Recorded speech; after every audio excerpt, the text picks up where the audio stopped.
வெள்ளிக்கிழமை தோறும் நடக்கிற ரேமா வேத வகுப்புகளுக்கு கர்த்தராகிய இயேசுவின் நாமத்திலே வாழ்த்தி வரவேற்கிறோம். Welcome everyone of you for our rhema Bible study in the name of Lord and Saviour Jesus Christ.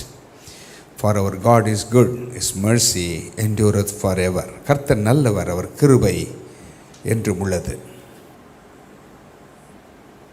கண்களை மூடி இயேசுவின் ரத்தத்தை நாம் அறிக்கை பண்ணுவோம். கர்த்தராகிய இயேசு கிறிஸ்துவின் ரத்தம் ஜெயம். கர்த்தராகிய இயேசு கிறிஸ்துவின் ரத்தம் ஜெயம். கர்த்தராகிய இயேசு கிறிஸ்துவின் ரத்தம் ஜெயம். கர்த்தராகிய இயேசு கிறிஸ்துவின் ரத்தம் ஜெயம். கர்த்தராகிய இயேசு கிறிஸ்துவின் ரத்தம் ஜெயம். கர்த்தராகிய இயேசு கிறிஸ்துவின் ரத்தம் ஜெயம். கர்த்தராகிய இயேசு கிறிஸ்துவின் ரத்தம் ஜெயம்.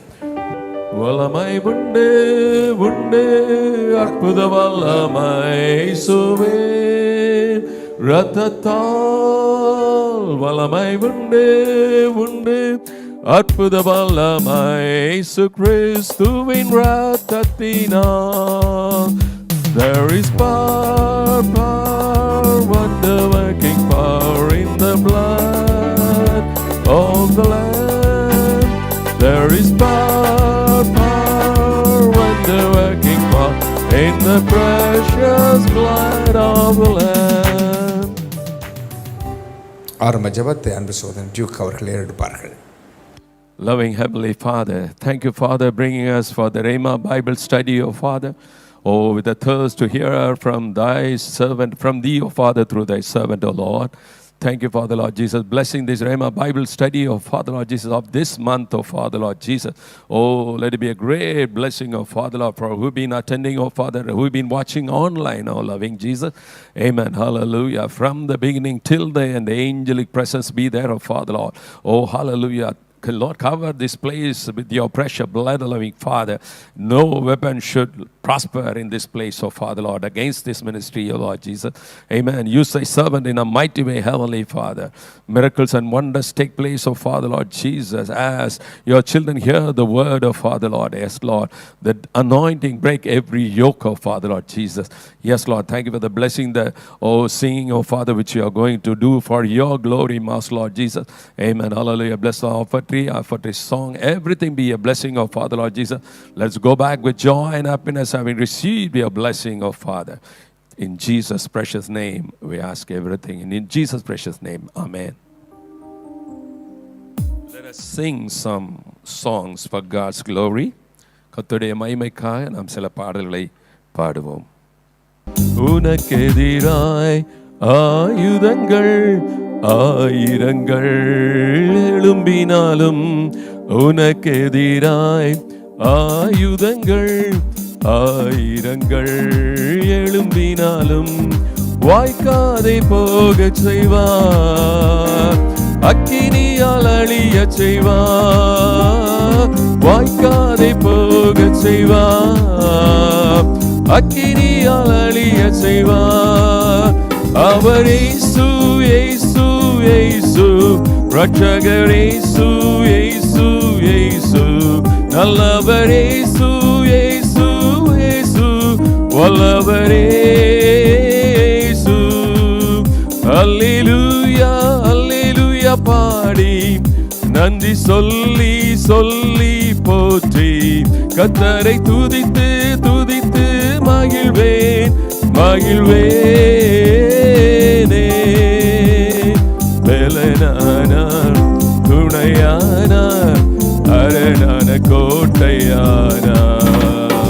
பலனானார் துணையானார் அரணான கோட்டையானார். சகாயரானாரே ஆபத்து காலத்திலே, சகாயரானாரே ஆபத்து காலத்திலே.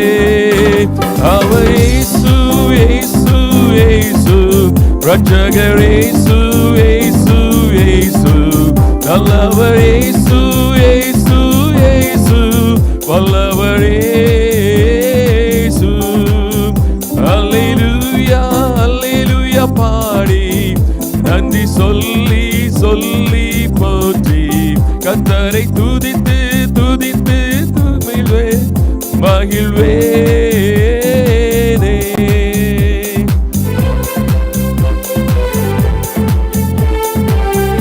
If we lean on His bosom and His shoulder, He will give us the comfort.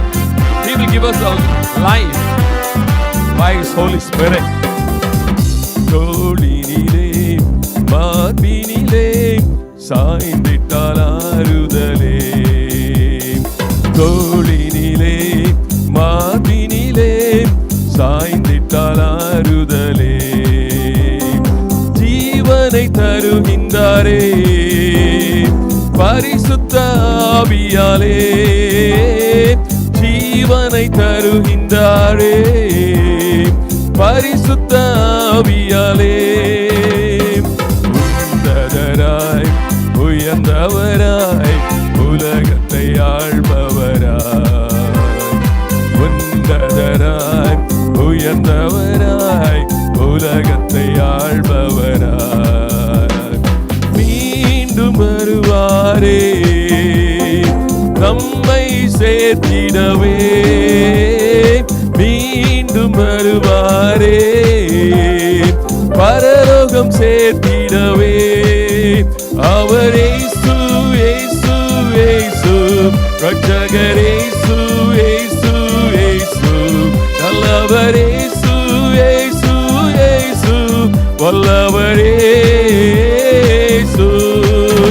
அல்லேலூயா அல்லேலூயா பாடி நன்றி சொல்லி சொல்லி போற்றி கர்த்தரை துதித்து துதித்து மகிழ்வேன் மகிழ்வேனே.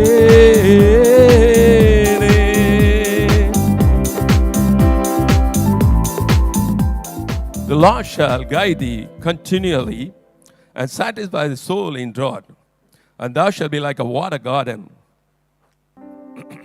கர்த்தர் உன்னை நித்தமும் நடத்தி மாவறட்சியில் திரட்சியை தருவார். கர்த்தர் உன்னை நித்தமும் நடத்தி மாவறட்சியில் திரட்சியை தருவார். உன் ஆத்துமாவை திருப்தி செய்வார், உன் ஆத்துமாவை திருப்தி செய்வார். தொடர்ந்து துதி செய் மனமே, உன் மீட்பர் உயிரோடு இருக்கின்றார். தொடர்ந்து துதி செய் மனமே, உன் மீட்பர் உயிரோடு இருக்கின்றார். துதிப்போரை கைவிட மாட்டார், துதிப்போரை கைவிட மாட்டார். நுகத்தடி விரல் நீட்டை போக்கி நீபச்சோலை நடு நின்று நீக்கி, நுகத்தடி விரல் நீட்டை போக்கி நீபச்சோலை நடு நின்று நீக்கி, கிருபை என்னும் பதிலை பணிவார். உன்னை சுற்றிலுமே உயர்த்தி பணிவார். கிருபை என்னும் பதிலை பணிவார். உன்னை சுற்றிலுமே உயர்த்தி பணிவார். தொடர்ந்து துதி செய் மனமே, உன் மீட்பர் உயிரோடு இருக்கின்றார். தொடர்ந்து துதி செய் மனமே, உன் மீட்பர் உயிரோடு இருக்கின்றார். துதிப்போரை கைவிட மாட்டார், துதிப்போரை கைவிட மாட்டார்.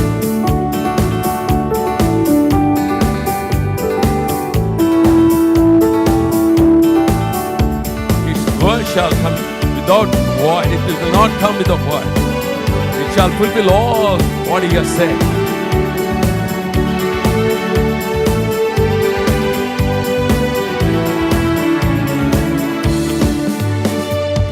அவர் சொல்லி நடக்காததேது, அவர் வார்த்தை தரையில் விழாது.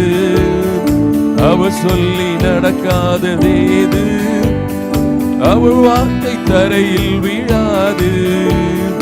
சொன்னதிலும் அதிகம் செய்வார், உன்னை நன்றியுடன் பாடச் செய்வார்.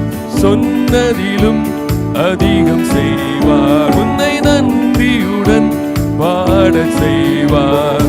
தொடர்ந்து துதி செய் மனமே, உன் மீட்பர் உயிரோடு இருக்கின்றார். தொடர்ந்து துதி செய் மனமே, உன் மீட்பர் உயிரோடு இருக்கின்றார்.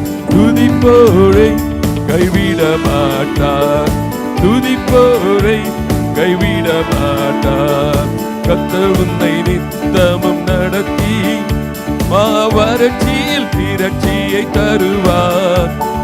கர்த்தர் உன்னை நித்தமும் நடத்தி மாவறட்சியில் திரட்சியை தருவார். உன் ஆத்துமாவை திருப்தி செய்வார், உன் ஆத்துமாவை திருப்தி செய்வார். தொடர்ந்து துதி செய் மனமே, உன் மீட்பர் உயிரோடு இருக்கின்றார். தொடர்ந்து துதி செய் மனமே, உன் மீட்பர் உயிரோடு இருக்கின்றார். துதிப்போரை கைவிட மாட்டார், துதிப்போரை கைவிட மாட்டார், துதிப்போரை கைவிட மாட்டார். When the Holy Spirit come upon us, we'll receive power,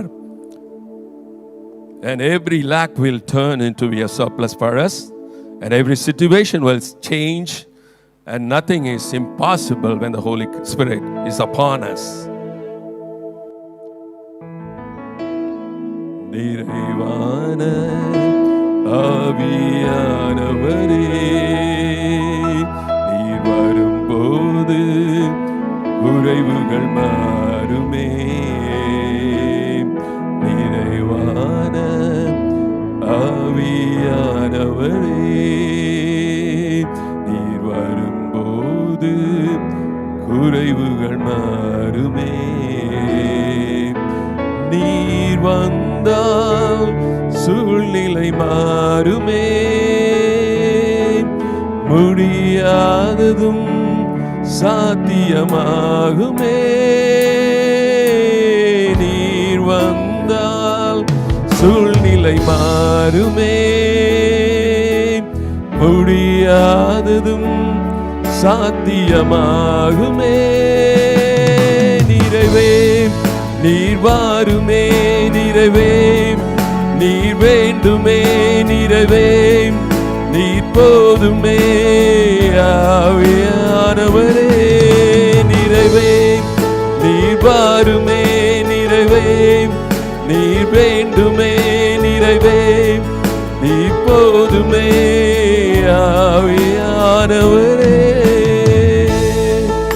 வனாந்திரம் வயல்வெளியாகுமே, பாழானது வைநிலமாகுமே. வனாந்திரம் வயல்வெளியாகுமே, பாழானது வைநிலமாகுமே. நீர் வந்தால் சூழ்நிலை மாறுமே, முடியாததும் சாத்தியமாகுமே. நீர் வந்தால் சூழ்நிலை மாறுமே, முடியாததும் சாத்தியமாகுமே.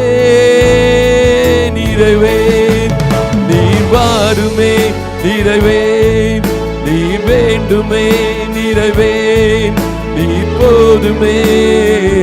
ஆவியானவரே, நிறைவே நீர் வாருமே, நிறைவே நீர் வேண்டுமே, நிறைவே நீர் போதுமே. ஆவியானவரே,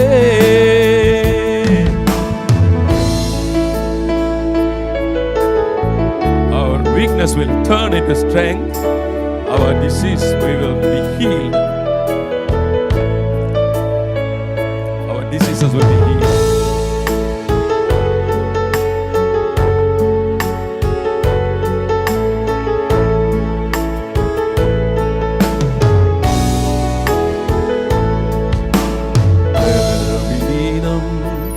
பலனாய் மாறுமே, சுகவீனம் சுகமாய் மாறுமே. பலவீனம் பலனாய் மாறுமே, சுகவீனம் சுகமாய் மாறுமே.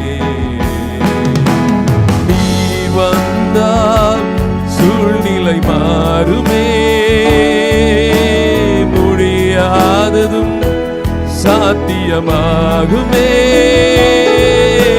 நீர் வந்தால் சூழ்நிலை மாறுமே. முடியாததும் சாத்தியமாகுமே. நிறைவே நீர் வாருமே. நிறைவே நீர் வேண்டுமே. நிறைவே நீர் போதுமே. ஆவியானவரே நிறைவே நீர் வாருமே. நிறைவே நீர் வேண்டுமே. நிறைவே நீர் போதுமே. ஆவியானவரே.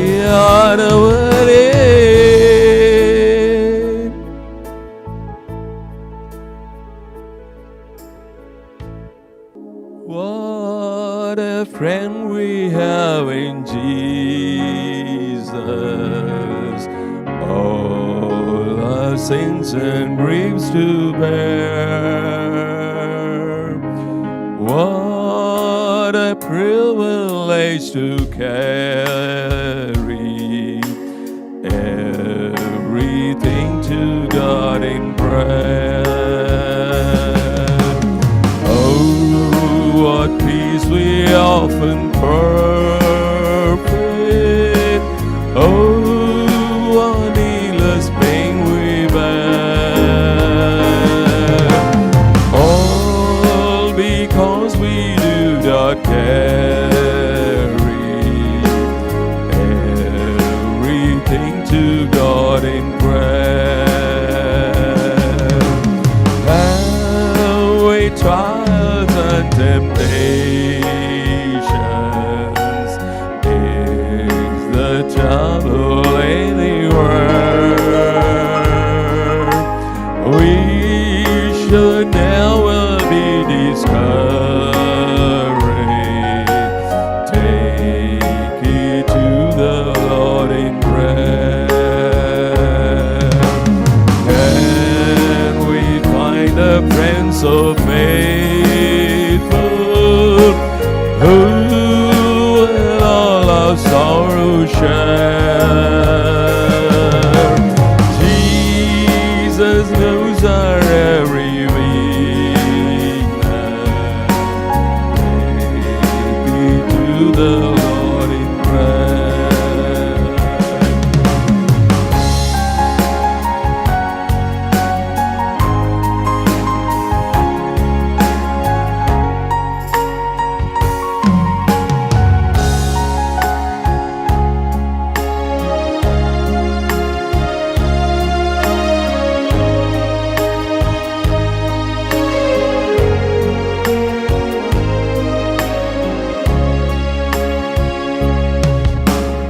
Oh, we weak and heavy laden, humble with a load of care.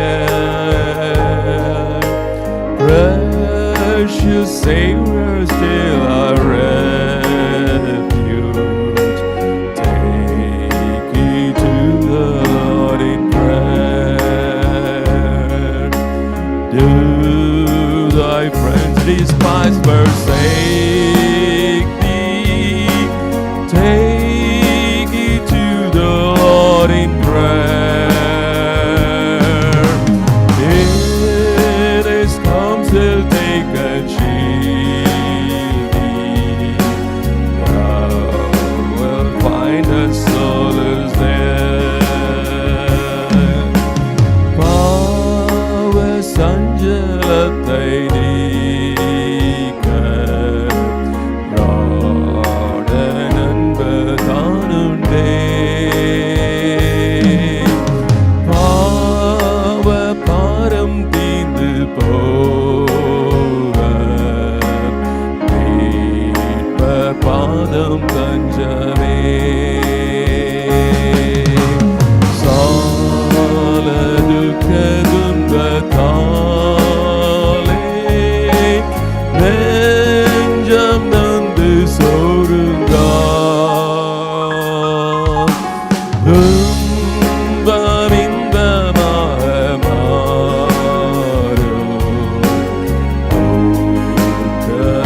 கர்த்தர் நல்லவர், அவர் கிருபை என்றும் உள்ளது. இன்றைய தினத்தியான புத்தகத்திலே சங்கீதம் 29 கொடுக்கப்பட்டிருந்தது. அதை படிக்கும் பொழுது கர்த்தருடைய சத்தத்தை குறித்து அது பேசுகிறது. கர்த்தருடைய சத்தத்தை குறித்து 1:3 பார் 29ஆம் சங்கீதம் 3ஆம் வசனத்தை பாருங்கள்.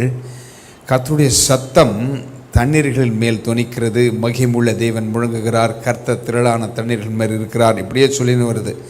கர்த்தர் என்னெல்லாம், அந்த சத்தம் என்னெல்லாம் செய்து, கர்த்தருடைய சத்தம் வல்லமை உள்ளது இப்படிலாம் சொல்லுது. கர்த்தருடைய சத்தம் கேதுரு மரங்களை முறிக்குமா, லீபனோனின் கேதுரு மரங்களை முறிக்கும். கர்த்தருடைய சத்தம் அக்கினி ஜுவாலைகளை பிளக்கும். கர்த்தருடைய சத்தம் வனாந்தரத்தை அதிர பண்ணும். கர்த்தருடைய சத்தம் காதேஸ் வனாந்தரத்தை அதிர பண்ணும். இப்படியெல்லாம் சொல்லினே வருது. இதெல்லாம் நமக்கு என்ன பிரயோஜனம்? கர்த்தருடைய சத்தம் அவ்வளவு வல்லமுள்ளது என்பதை சொல்லுகிறது. ஏனென்றால் முதலாம் வசனம், கர்த்தருக்கே அவருடைய மகிமையை, பலவான்களின் புத்திரரே கர்த்தருக்கு மகிமையும் வல்லமையும் செலுத்துங்கள், கர்த்தருக்கே அதை செலுத்துங்கள் என்று சொல்லுகிறது. கர்த்தருக்கே அதை செலுத்தணுமா சொல்லிட்டு கடைசி வசனத்தில் 11ஆம் வசனத்தில் கர்த்தர் தமது ஜனத்திற்கு பலன் கொடுப்பார். கர்த்தர் தமது ஜனத்திற்கு பலன் கொடுப்பார். கர்த்தர் தம் ஜனத்திற்கு சமாதானம் அருளி அவர்களை ஆசீர்வதிப்பார். கர்த்தர் தமது ஜனத்திற்கு பலன் கொடுப்பார். கர்த்தர் தமது ஜனத்திற்கு சமாதானம் அருளி அவர்களை ஆசீர்வதிப்பார். The Lord will give strength unto his people. The Lord will bless his people with peace. ஆசீர்வதிப்பாரா? அப்போ ஆசீர்வாதத்தை இந்த சத்தம், இவ்வளவு வல்லமுள்ள சத்தம் என்ன செய்கிறது? நமக்கு என்ன செய்கிறது? காதேஸ் வனாந்தரத்தை அதிர பண்ணுகிறதுனால் நமக்கு என்ன? அப்படி அல்ல. அப்பேற்பட்ட வல்லமுள்ள சத்தம் தமது ஜனத்திற்கு பலனை கொடுக்கிறவர், தமது ஜனத்திற்கு சமாதானத்தை அருளி அவர்களை ஆசீர்வதிக்கிறாராம். அந்த ஆசீர்வதிக்கிற அந்த தேவனுக்கு முழு மனதோடு நாம் நன்றி சொல்ல வேண்டும். கர்த்தர் இந்த நல்ல வாய்ப்புகளை கர்த்தர் கொடுத்திருக்கிறார், கூடி வரும்படி செய்திருக்கிறார். கர்த்தருக்கே மகிமுண்டாகட்டும். கர்த்தருடைய வார்த்தை கேட்கும் முன்பாக கர்த்தருடைய ராஜ்யத்திற்கு நாம் கொடுக்கிற நேரம், நீங்கள் டிவியில் பார்த்தா, ஃபோனில் பார்த்தால் அந்த QR கோட் இருக்கிறது, ஸ்கேன் பண்ணி மை டெய்லி ஸ்ட்ரெங்த் என்ற மினிஸ்ட்ரி தான் வரும். உங்களால் முடிந்ததை 50 ரூபாய் கொடுத்தா கூட அது கர்த்தருடைய ராஜ்யத்திற்கென்று கொடுப்பது தான். எதை கொடுத்தாலும் கர்த்தருடைய ராஜ்யத்திற்கென்று கொடுப்பது. தேவனுக்கென்று நாம் செய்யும் பொழுது ஒரு தனிப்பட்ட நபருக்கோ ஒரு பெயருக்கோ ஊழிய அந்த பெயருக்கோ கொடுத்தா அதில் ஆசீர்வாதம் இருக்காது. தேவனுக்கென்று நாம் கொடுக்கும் பொழுது நிச்சயமான ஆசீர்வாதத்தை நாம் பெற்றுக்கொள்கிறோம். அன்பின் பரலோக பிதாவே, கொடுக்கிற உடைய பிள்ளைகளை ஆசீர்வதியும். தேவனாகிய கர்த்தர் நீர், கர்த்தர் தமது ஜனத்திற்கு பலன் கொடுப்பார், கர்த்தர் தமது ஜனத்திற்கு சமாதானம் அருளி அவர்களை ஆசீர்வதிப்பார் என்று இந்த வேத வாக்கியம் சொல்கிறதே. உம்முடைய ஆசீர்வாதம் நிறைவாய் ஒவ்வொருவருக்கும் கிடைக்கட்டும். இந்த மாதம் ஆசீர்வாதத்தின் மாதமாக, பெருக்கத்தின் மாதமாக, பொருளாதார ரீதியிலே உயர்வை கொண்டு வருகிற மாதமாக, வராத பணங்கள் வருகிற மாதமாக, அப்பா கடன்கள் தீர்க்கிற மாதமாக, கவலை இல்லாத ஒரு மாதமாக அப்பா நீர் மாற்றி கொடுக்க வேண்டும் என்று ஜெபிக்கிறோம். ஏனென்றால் கல்வாரி சிலுவிலே எங்களுக்காக எல்லாவற்றையும் நீர் செய்து முடித்தீர். You said it is finished. முடிந்து விட்டது என்று சொன்னீர். இன்றைக்கி முடிக்கப் போகிறதுக்கு ஒன்றுமில்லை. அந்த விலையேற பெற்ற பலி எங்களுக்காக செலுத்தப்பட்டது நிமித்தமாக நாங்கள் எல்லாவற்றிலும் விடுதலையாகி நாங்கள் சுகமாக இருப்போம், நாங்கள் பிழைத்திருப்போம், நாங்கள் வாழ்ந்திருப்போம், நாங்கள் சுகித்திருப்போம். முக்கிய மகிமை செலுத்துகிற ஆண்டவரே, இந்த ஊழியத்திற்காக கொடுக்கிற உடைய பிள்ளைகளை ஆசீர்வதியும். எங்கிருந்து பார்த்தாலும் சரி, உலகத்தின் எந்த மூலையிலிருந்து பார்த்தாலும் அவர்கள் இந்த ஊழியத்துக்கென்று கொடுக்கிற ஒரு உள்ளங்களை மனதில் நீர் யாரை ஏவினீரோ அவர்கள் கொண்டு வந்து கொடுத்தார்கள். ஏவும் ஆண்டவரே, அவர்கள் ஆசீர்வதிக்கப்படும்படியாக கரங்கள் நீட்ட உதவி செய்ய வேண்டும் என்று ஜெபிக்கிறோம். இயேசுவின் நாமத்தில் பிதாவே, ஆமென்.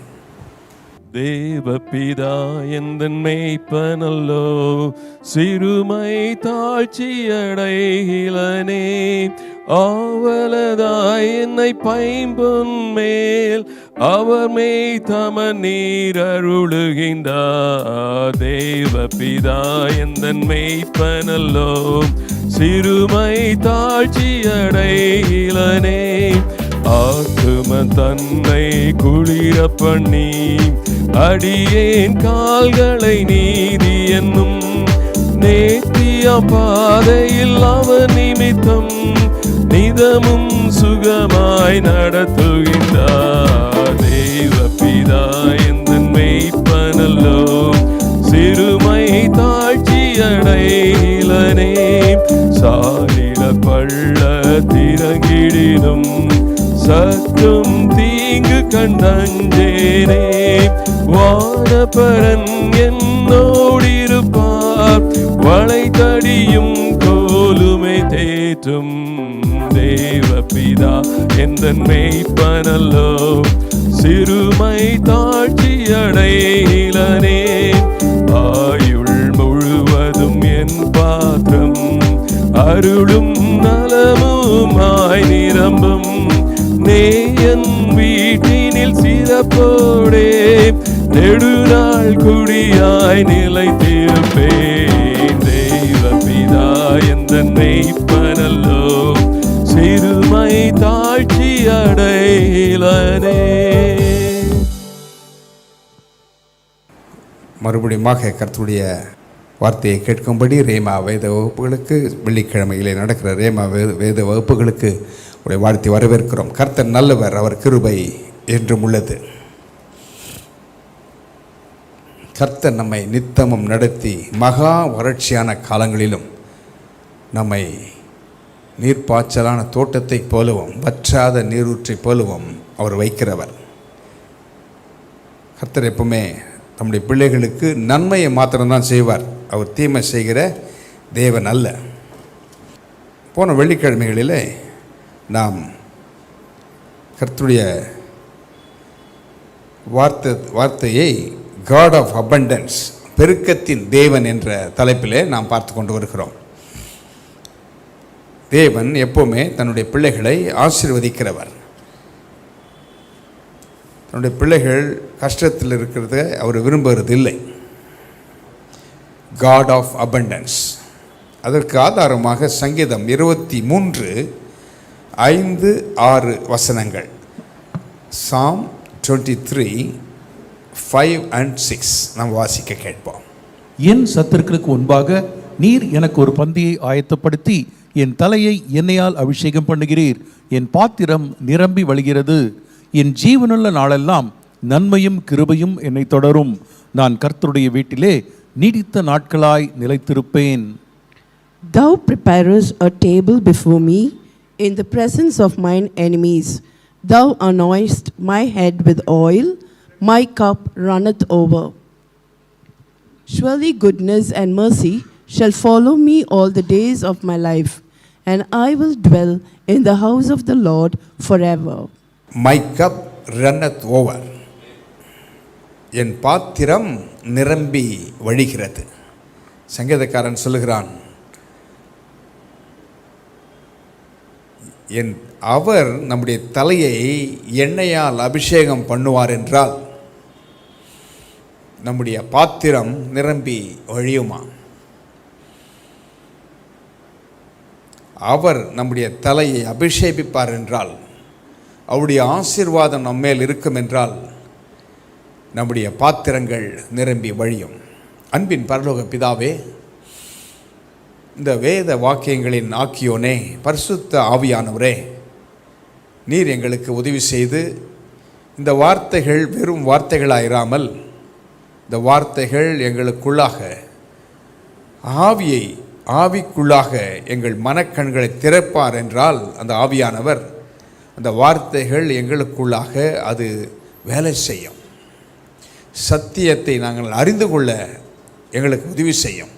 அப்படி செய்கிறதற்காக நன்றி சொல்கிற ஆண்டவரே, இந்த பரிசுத்த ஆவியானவர் எங்களுக்கு உதவி செய்து இந்த சத்தியங்களை விளக்கி காண்பிக்க வேண்டும் என்று நாங்கள் கேட்கிறோம். இதில் உள்ள மறைப்பொருள்களை எங்களுக்கு காட்டும். நாங்கள் வந்தது ஆண்டவரே, நாங்கள் கேட்கிறது பிரயோஜனம் இல்லாமல் போகாமல் அது பயனுள்ளதாக எங்களுக்கு மாற்றிக்கொடும். உம்முடைய சமூகத்தில் நாங்கள் செலவு பண்ணுகிற ஒவ்வொரு நிமிடமும் அது விலையேற பெற்றது. அது விலையேற பெற்றது. அந்த விலையேற பெற்ற நேரத்தை நாங்கள் பாதுகாத்து கொள்ள, அது எங்களுக்கு வாழ்க்கையிலே அது மாற்றங்களை ஏற்படுத்த, எங்கள் குடும்பங்களிலே அற்புதங்களை செய்ய அது உதவி செய்ய வேண்டும் என நாங்கள் ஜெபிக்கிறோம். இயேசுவின் நாமத்தில் பிதாவே, ஆமென். எப்பவுமே தேவனுடைய சமூகத்தில் கூடி வருகிறது நல்லது. இயேசுவின் பாதத்தில் இருப்பது நல்லது. 2 பேர் ஒரே வீட்டில், 2 பேர் ஒரே வீட்டுக்கு இயேசுநாதர் போயிருக்காரு. 2 பேர் இருக்கிறாங்க. ஒரு அம்மா ரொம்ப வேலை செய்யுது, இயேசுநாதருக்கு தான் வேலை செய்யுது. ஆனால் ஒருவள் மாத்திரம் அவளுடைய பாதத்திலே உட்கார்ந்திருக்கிறாள். அவள் நல்ல பங்கை தெரிந்து கொண்டாள். ஒரே இடத்துல தான் இயேசுநாதர் இருக்கிறார் இல்லையா? ஆனால் ஒருவள் நல்ல பங்கை தெரிந்து கொண்டாளாம். நாம் தேவனுடைய சமூகத்திலே வரும்பொழுது அந்த நேரங்கள் வீணடிக்கப்படாது. நல்ல பங்கை நாம் தெரிந்து கொள்கிறோம். அவருடைய சமூகத்தில் செலவு பண்ணுகிற ஒவ்வொரு நிமிடமும் அது விலையேற பெற்றது. அது ஒரு பொக்கிஷம். 40 நாட்கள் இரவும் பகலும் மோசே தேவனுடைய மலையிலே அங்கே தேவனோடு சஞ்சரித்து கொண்டிருந்தார். புசிக்கிறதுக்கு ஆகாரம் இல்லை, தண்ணி இருந்ததோ தெரியல. ஆனால் அவர் இருந்த நேரத்தில் எவ்வளவு அவருக்குடைய பலன் குன்றி போகலை. அத்தனை நாள் சாப்பிடலையே. தேவனோடு சஞ்சரிக்கும் பொழுது நம்முடைய சரீரங்கள் பாருங்கள், அது பலனை தான் அடைகிறது. அப்போ திரும்பி வரும்பொழுது மோசே உன்னுடைய முகத்தை மூடிக்கொள் என்றாங்க. ஏனென்றால் அந்த முகம் வாடி போகவில்லை, அது பிரகாசித்தது. அப்போ தேவனுடைய சமூகத்தில் இருக்கிற நேரம் எல்லாம் நிச்சயம் ஆண்டவர் ஏதோ ஒன்றை நம்முடைய வாழ்க்கையில் செய்கிறார், நம்முடைய ஆவியிலே செய்கிறார். அது சரீரத்திலே மேனிஃபெஸ்ட் ஆகிறது, சரீரத்திலே மாற்றங்கள் ஏற்படுகிறது, நோய்கள் குணமாகிறது, அற்புதங்கள் நடக்கிறது. தேவனுடைய சமூகத்திலே ஒரு அமைதி கிடைக்கிறது. இந்த அமைதி, அந்த peace that passeth all understanding, எல்லா புத்திக்கும் மேலான தேவ சமாதானம், அதுதான் சொல்கிறது. அந்த சமாதானத்தை உலகமோ சிற்றின்பமோ மற்ற காரியங்களோ கொடுக்க முடியாது. அது தேவனுடைய சமூகத்தில் தான் இருக்கிறது. இப்படி கூடி வரும் பொழுது, வார்த்தையை கேட்கும் பொழுது அந்த தேவ சமாதானம் நம்ம உள்ளத்தை ஆட்கொள்ளுகிறது. அது எப்போ உதவி செய்யும்? பதற்றமான ஒரு சூழ்நிலை வரும் பொழுது, எதிரிகள் சூழும் பொழுது, நம்மை எதிர்க்கும் சக்திகள் வரும்பொழுது, இந்த எல்லா புத்திக்கும் இந்த மேலான தேவ சமாதானம் இருக்கிறதே, அது உங்களுக்கு உதவி செய்யும். பதறாமல் காத்துக்கொள்ளும். அதனால்தான் சங்கீதக்காரன் சொல்கிறான், என் பக்கத்தில் 1000 பேரும் என் வலதுபுறத்தில் 10000 பேரும் விழுந்தாலும் என்னை அணுகாது. ஏனென்றால் அவனுடைய அந்த அஸ்திபாரமாகப்பட்டது கண்மலையில் மேல் இருந்தது. அந்த கண்மலை அவன் போடல அஸ்திபாரத்தை. கண்மலையாக கிறிஸ்து ஏற்கனவே அஸ்திபாரம் போடப்பட்டிருக்கிறது. அந்த அஸ்திபாரத்தின் மேல் அவன் வீடு கட்டப்பட்டிருக்கிறது. அப்போது காற்றடித்தாலும் புயல் அடித்தாலும் அது அசைவதில்லை. கர்த்தர் நல்லவர். அந்த சங்கீதக்காரன் சொல்லுகிறான், என் பாத்திரம் நிரம்பி வழிகிறது. நிரம்பி வழிகிற அனுபவத்தை தான் ஆண்டவர் ஒவ்வொருவருக்கும் கொடுக்கிறார். இந்த ப்ராஸ்பெரிட்டி என்று சொல்லும், ஆத்மா வாழுவது போல எல்லாவற்றிலும் வாழ்ந்து நீ சுகித்திருப்பா என்று ஒரு வசனம் இருக்கிறது அல்லவா? அதில் ப்ராஸ்பெரிட்டி என்று வருகிறது. என்னங்க? 3 John 2 இல்லையா? அதில் ஆங்கிலத்தில் ப்ராஸ்பெரிட்டின்னு வருகிறது. அப்போ செழிப்பு என்னென்ன செழிப்பு பாருங்கள். ஸ்பிரிச்சுவல் ப்ராஸ்பெரிட்டி இருக்கிறது, ஆவிக்குரிய செழிப்பு. எமோஷனல் ப்ராஸ்பெரிட்டி இருக்கிறது, உணர்ச்சி விதத்தில் ஒரு செழிப்பு. மென்டல் ப்ராஸ்பெரிட்டி இருக்கிறது, மனதளவிலே ஒரு செழிப்பு இருக்கிறது. ஃபிசிக்கல் ப்ராஸ்பெரிட்டி, அப்போ சரீரம் நல்ல சுகமாக இருந்தால் அது ஒரு செழிப்பான். வெறும் பணம் மாத்திரம் இல்லை, வெறும் பணம் மாத்திரம் இல்லை, ரிலேஷனல் ப்ராஸ்பரிட்டி, ஒரு நல்ல உறவுகள் இருக்கும் பொழுது அது ஒரு செழிப்பு. நல்ல உறவுகள், இதை பாருங்கள். அப்புறம் ஃபைனான்ஷியல் ப்ராஸ்பரிட்டியும் ஒன்று வருது, அதுவும் முக்கியம். இவையெல்லாம் இருந்தால் தான் பணத்தையும் அனுபவிக்க முடியும். வெறும் பணம் இருந்து என்ன பிரயோஜனம்? ஒன்றுமில்லையே. அப்போ 3 யோவான் 1:2 சொல்லுகிறது, பிரியமானவனே, உன் ஆத்துமா வாழ்கிறது போல நீ எல்லாவற்றிலும் வாழ்ந்து சுகமாக இருக்கும்படி வேண்டுகிறேன். Beloved, I wish above all things that thou mayest prosper and be in health, even as thy soul prospereth. பார்த்தீங்களா, அதில் ஒரு வார்த்தை வருது, mayest prosper and be in health. அது மாத்திரமல்ல, even as thy soul prospereth, எல்லாவற்றிலும் செழித்து சுகமாக இருக்கும்படி வேண்டுகிறேன் என்கிறார். எதில்? ஆத்துமா செழிப்படைவதைப் போல எல்லாவற்றிலேயும் நாம் செழித்திருக்க தேவன் விரும்புகிறார். இன்றைக்கு கூட இந்த தேவன் தன்னுடைய பிள்ளைகளுக்கு எப்படி ஆதாம் ஏவாளுக்கு எப்படி நல்ல காரியங்களை கொடுத்து வைத்தாரோ, அவர்களுக்காக என்னெல்லாம் செய்தாரோ, இவைகளை குறித்து நாம் போன பைபிள் ஸ்டடியில் பார்த்தோம்.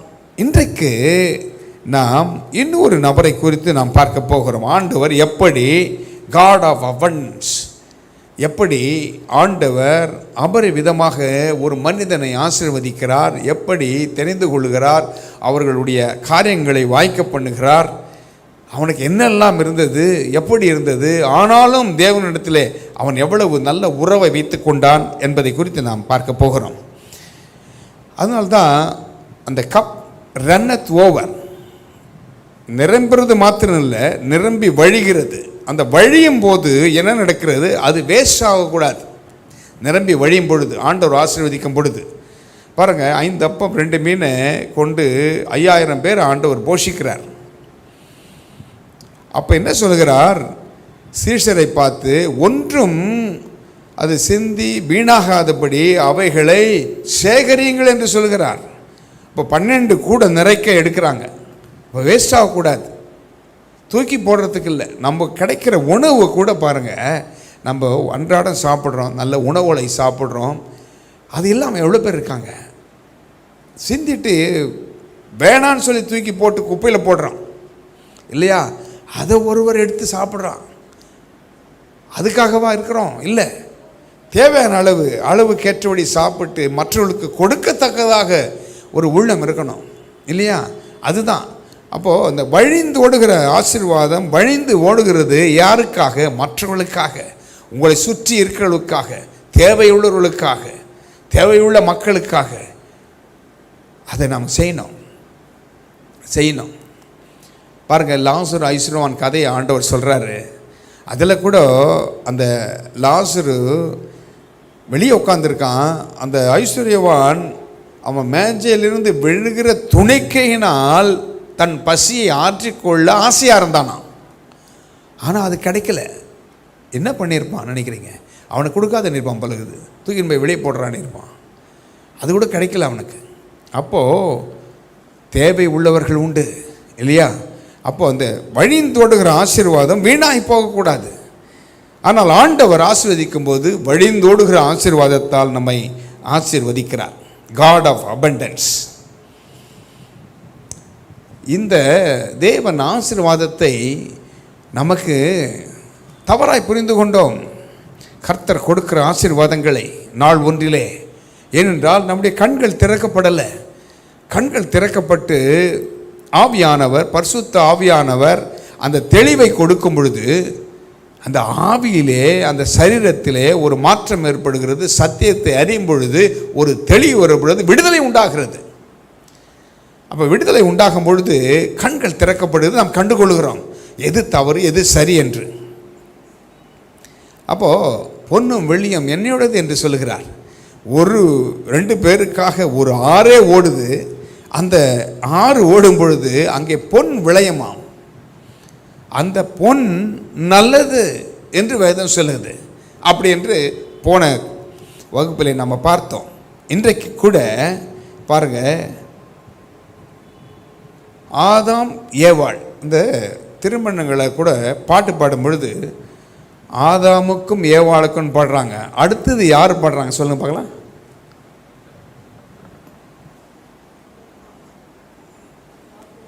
ஆபிரகாம் சாராள். மற்ற அங்கே நடுவில் இருக்கிற அந்த ஜெனரேஷன்லாம் என்னாச்சு? ஆதாம் ஏவாள் அப்புறம் சேர்த்து இப்படி பாடுறது தானே?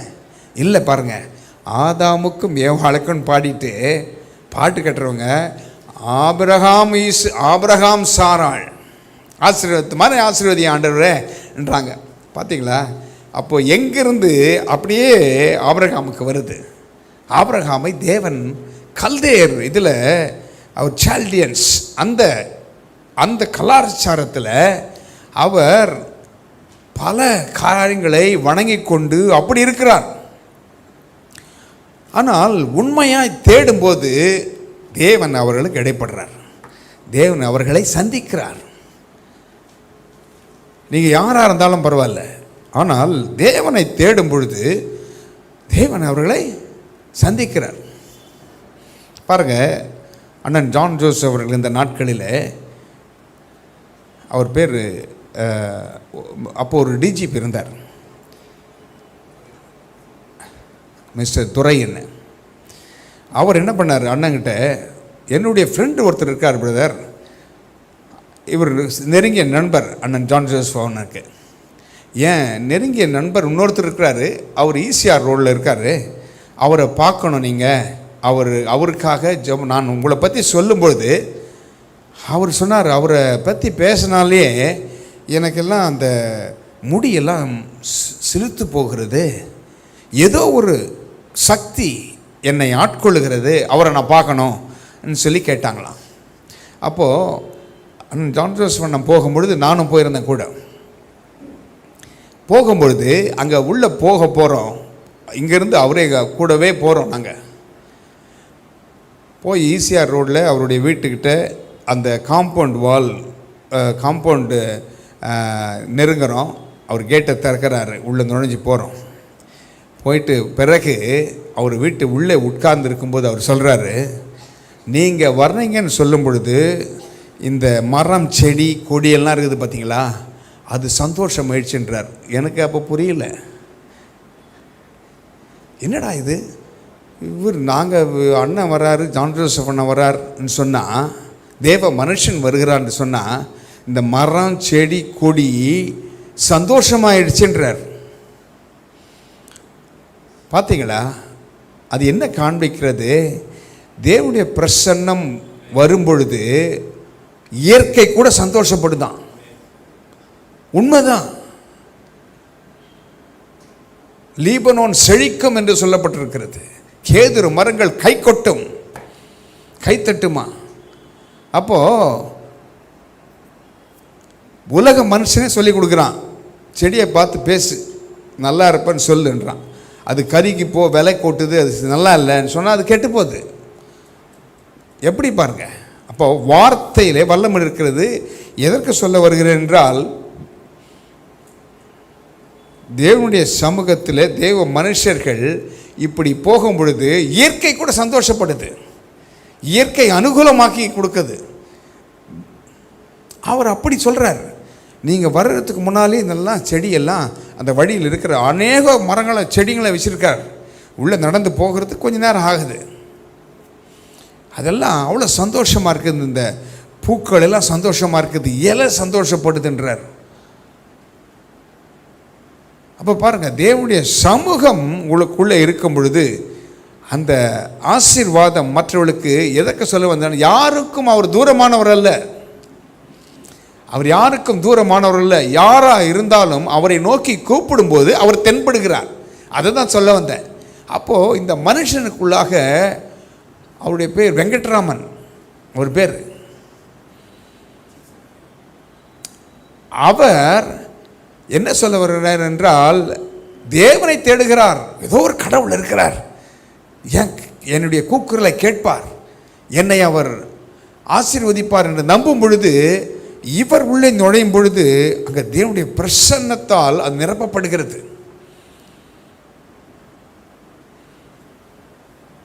பாடலை பாடி ஜெபம் பண்ணி அவரை ஆசீர்வதித்து விட்டு வந்தோம். பாருங்க, யாரோ பேரை கேட்டால் வேற மாதிரி இருக்குது, ஆனால் உள்ளம் தேவனை நோக்கி இருக்கிறது. அப்படிதான் ஆபிரகாம் எங்கேயோ இருந்த ஆபிரகாமை தேவன் தெரிந்து கொண்டார். கல்தேயர் இதிலிருந்து தெரிந்து கொள்ளுகிறார். நீ வா, எல்லாவற்றையும் விட்டு வா சொல்லும் பொழுது சொந்த மனைவியை, பிள்ளைகளை, மற்ற காரியங்களை விட்டு வர சொல்ல ஆண்டவர். அப்படி தான் நம்ம நினச்சிட்டோம். விடுன்னு சொல்லும் பொழுது கட்டண பொண்டாட்டியை விட்டுட்டு, பிள்ளையை விட்டுட்டு நடுத்தெருவில் வந்துவிடுன்னு சொல்ல ஆண்டவர். பாருங்கள் என்ன நடக்கிறது. ஆதியாகமம் 13ஆம் அதிகாரம்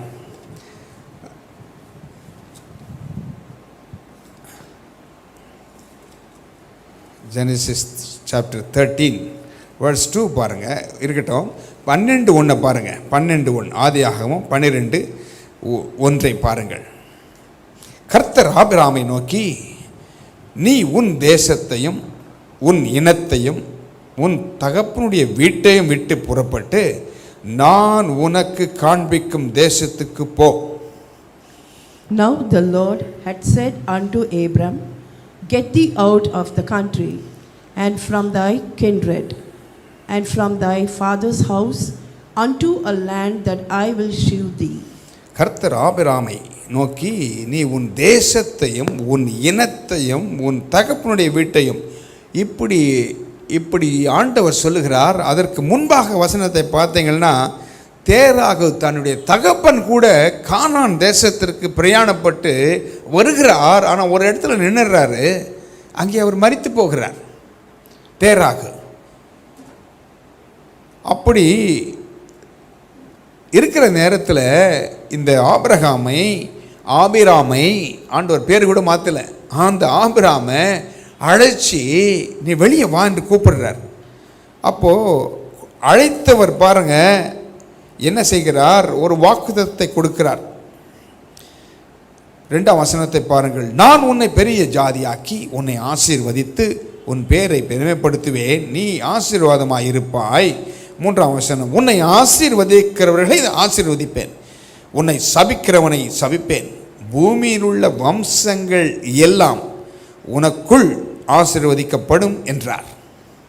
And I will make of thee a great nation, and I will bless thee, and make thy name great, and thou shalt be a blessing. And I will bless them that bless thee, and curse him that curseth thee.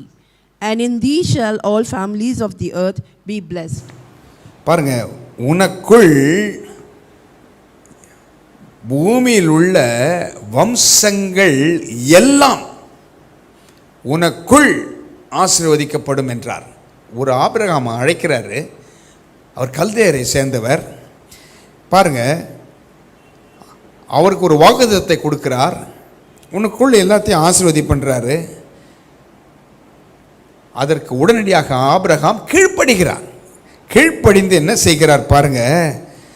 Abraham சொன்னபடியே 4ஆம் வசனம், அவன் புறப்பட்டு போனான். கூடவே ஒன்று வீட்டு சகோதரன், அதாவது கசின் பிரதர் லோத்தும் அவனோட கூட போனான்.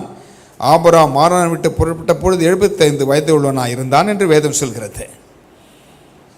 பாருங்க, அப்போது ஆபிரகாம் கிளம்பி போகும்போது தன்னுடைய மனைவியை கூட்டுன்னு தான் போகிறார். அது மாத்திரமல்ல, அவரோடு இருந்த ஆஸ்தி எல்லாம் எடுத்துன்னு போகிறார். தன்னோடு இருந்த எல்லாவற்றையும் எடுத்துக்கொண்டு தான் போகிறார். அப்போது 5ஆம் வசனம் என்ன சொல்லுது பாருங்க. 5th verse 5ஆம் வசனத்தை பாருங்கள். ஆபிரகாம் தன் மனைவியாகிய சாராயையும் தன் சகோதரனுடைய குமாரனாகிய லோத்தையும் தாங்கள் சம்பாதித்திருந்த தங்கள்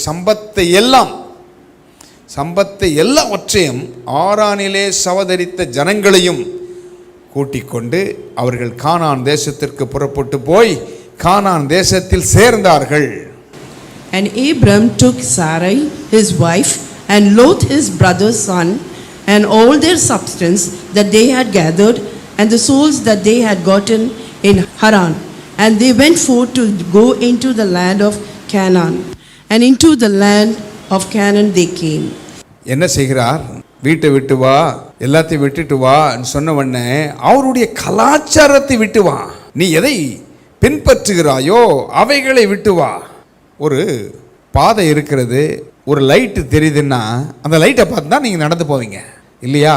அப்போது தேவன் அழைக்கும் பொழுது மற்ற காரியங்களை விட்டுட்டு இந்த மெய்யான ஒளியை நோக்கி வந்துவிடு என்று சொல்கிறார். அப்படியே வர்றாரு.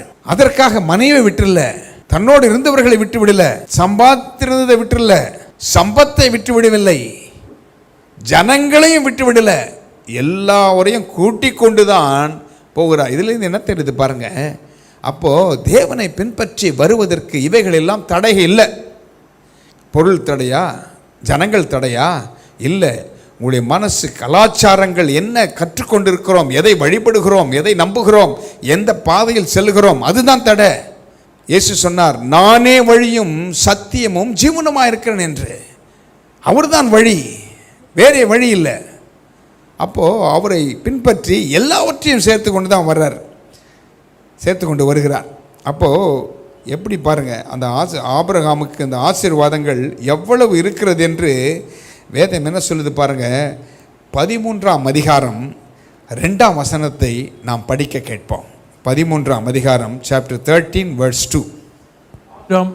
ஆபிராம் மிருக ஜீவன்களும் வெள்ளியும் பொன்னுமான ஆஸ்திகளை உடைய சீமானாய் இருந்தான். And Abram was very rich in cattle, in silver and in gold. எப்படி பார்த்தீங்களா?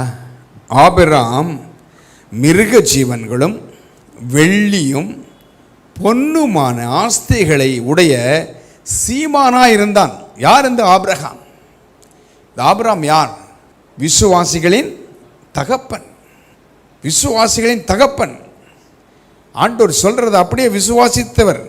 தான் ஒன்றுமில்லாத இருக்கையிலே பிள்ளை பாக்கிலம் இல்லை என்று கேட்கும் பொழுது, கூடார வாசியாக இருக்கும் பொழுது ஆண்டவர் சொல்றார், ஆபிரகாமே கொஞ்சம் வெளியில் வா, உள்ளவே இருக்காத, உள்ளவே இருக்காத, உன்னுடைய எண்ணங்கள் அல்ல, உன்னுடைய அந்த கூட்டுக்குள்ளாக, ஒரு வளையத்திற்குள்ளாக இருக்கிறாயே அதல்ல, வெளியே வா என்று கூப்பிட்டு என்ன சொல்லுகிறார்?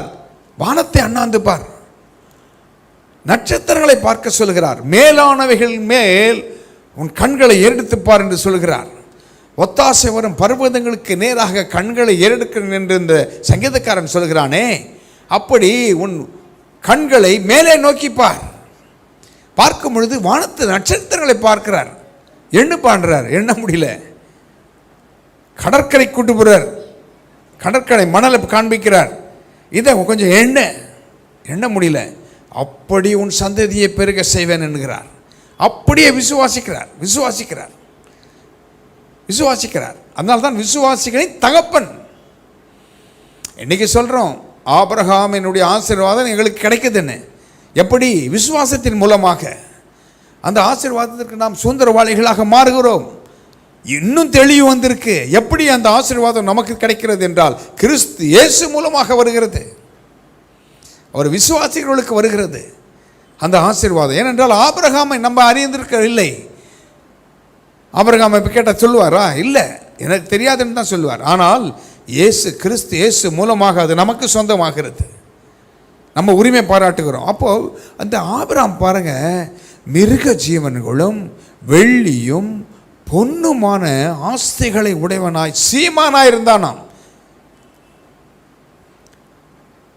ஒருவேளை வெள்ளியும் பொன்னும் ஆஸ்தியும் நமக்கு இன்றைக்கு ஒருவேளை குறைவாக இருக்கலாம். ஆனால் ஆண்டவர் ஒவ்வொருவரையும் நன்றாக தான் வைத்திருக்கிறார். ஒருவரையும் திக்கற்றால் விடுவதே இல்லை. அவர்கள் தனிமையானவர்களுக்கு வீடு வாசல் ஏற்படுத்தி அவர்களை வாழ செய்கிறாராம். பார்த்தீங்களா? அழகு பார்க்கிற ஒரு ஆண்டவர். ஆண்டவர் எப்பயுமே உடுத்து விற்கிறவர்.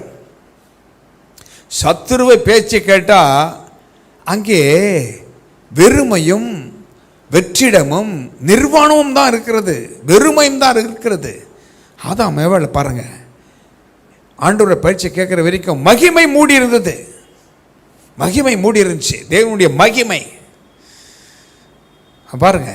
ஆனால் என்றைக்கு சத்துருக்கு காதில் கேட்க இடம் கொடுத்தாங்களோ, அதனால தாங்கள் நிர்வாணிகளாக்கப்பட்டார்கள், எல்லாம் போச்சு. ஆனால் ஆண்டவர் பாருங்க, அவர்கள் சுயமா அத்தி இலைகளை உண்டு பண்ணி அதை உடுத்தி கொள்கிறார்கள். அது அந்த நீதி எல்லாம் வெயில் வந்தால் காஞ்சி போயிடும், சுருங்கிடும், நிர்வாணம் தெரிய ஆரம்பிக்கும், சுய முயற்சி. ஆனால் ஆண்டவர் பாருங்க, அவர்களுக்கு ஒரு தோல் உடைகளை உண்டு பண்ணி கொண்டு வந்து உடுத்துவிக்கிறார். Leather jackets. சும்மா நம்ம நினச்சிக்கிறோம் ஆட்டு உரிச்சு அப்படியே கொண்டு வந்து மூடிட்டார் ஆண்டவர். அவர் எப்படி கற்றுக் கொடுக்குறார் பாருங்க மோசேக்கு, எப்படி ஆசாரனுடைய வஸ்திரம் இருக்க வேண்டும், அதை எதில் செய்யணும், அதை எப்படி ஸ்டிச் பண்ணணும், அது எந்த நூலில் அதை ஸ்டிச் பண்ணணும், என்ன கலர் இருக்கணும், அதன் ஓரத்தில் என்ன இருக்கணும், உள்ளே என்ன போடணும், அந்த வெளியே வஸ்திரம் எப்படி இருக்கணும், இதெல்லாம் கற்றுக் கொடுக்குறார் மோசேக்கு. போய் சொல்லுன்னு. அது பெசலேயேல் கர்த்தருடைய ஆவியால் நிரப்பப்படும் பொழுது அதை செய்கிறார்கள். ஆசிரியப்பு கூட அர்த்தம் பாருங்கள், மற்ற காரியங்களை பாருங்கள், ஆலயத்தில் என்னென்ன இருக்கணும் இதெல்லாம் கற்றுக் கொடுக்குறார். அது விளங்கி கொள்ள முடியாத அளவுக்கு அவ்வளவு நுணுக்கங்கள் இருக்கிறது. அதை புரிஞ்சுக்கிறாங்க. அப்பேற்பட்ட தேவன் ஒரு தோல் உடையை உண்டு பண்ணி அவர்களுக்கு உடுத்துவிக்கிறார் என்றால், சும்மா ஆடு அடித்து சும்மா அப்படி கொண்டு வந்து மாட்டிகிட்டு இருப்பாரா? கிடையவே கிடையாது.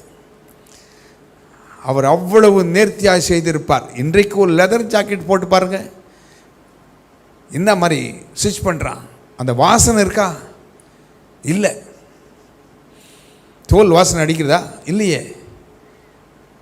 நல்ல மனம் வீசுகிறது. அவ்வளோ அதை சீசன் பண்ணுறான் டேனரியில். அந்த தோல் பதனிடம் அந்த இடத்துல அந்த பக்கம் போனால் உங்களால் மூக்க பிடிச்சிப்பீங்க, அவ்வளவு நாற்றம் அடிக்கும். ஆனால் போட்டுக்கிற அந்த வஸ்திரம் ஜாக்கெட் இருக்கிறதே, அந்த மேல் வஸ்திரம் இருக்கிறதே, குளிருக்கெல்லாம் போட்டுக்கிறாங்களே, அது என்ன அழகாக பண்ணுறான். எங்கிருந்து வந்துச்சு இந்த ஞானம்? அன்றைக்கு ஏதேன் தோட்டத்திலே ஆண்டவர் அவர்களை உடுத்துவித்தார். சத்துரு பேச்சு கேட்டால் நிர்வாணம்தான், ஆனால் தேவன் சொல்வதை கேட்டால் அவர் உடுத்துவிக்கிறவர், அழகு பார்க்கிறவர், அழகு பார்க்கிறவர். அப்போது ஆபிராம் மிருக ஜீவன்களும் வெள்ளியும் பொன்னுமான ஆஸ்திகளை உடையவனாய் இருந்தான் என்று சொல்லியிருக்கலாம். இல்லை, சீமானாக இருந்தான். நல்ல, he was the best. இல்லை, ரிச் இன் கேட்டில், இன் சில்வர், ரிச் இன் கோல்டு.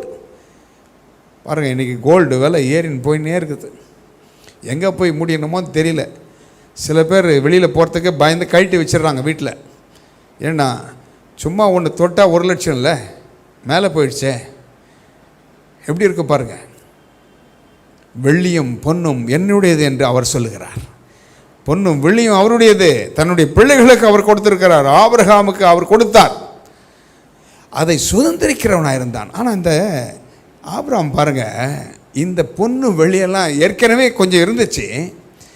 இன்னொன்று நடக்குது இங்கே.